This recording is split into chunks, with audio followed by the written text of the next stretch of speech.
Ira urun Tuhan na di Malaysia. Nah HP sabo HP Android.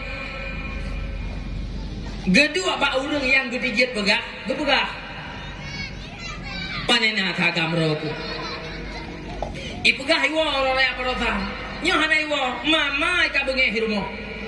Di telepon pa hana kubut, di SMS limong boh pa. Mu ku baca ata. Anak baca buka. Ang bateh ka ukurok.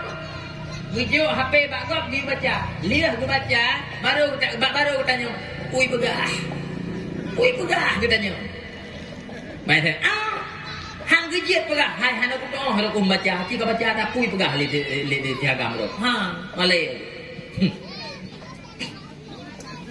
Pakat manusia kahana di malele atau yang payah tamale kadimale atau yang sewajarnya hana payah tamale. Bahaya. Nyo lum pegah bacut tu atau bahaya lum pegah tanya. Ne gabu. Kira orang membulun-bulun hana ke semayang mugrib. Bak binih jalan guwet-wet. Bajek hana ke tu. Bak baho ke berdua.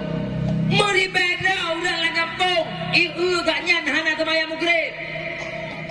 Yang perlu aku nak pegah kamu belum-belum nama lain hana.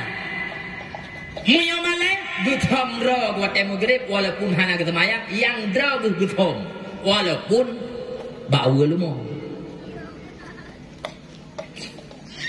Pakon gara-gara manusia kahana malele atau yang nuyu malele Allah.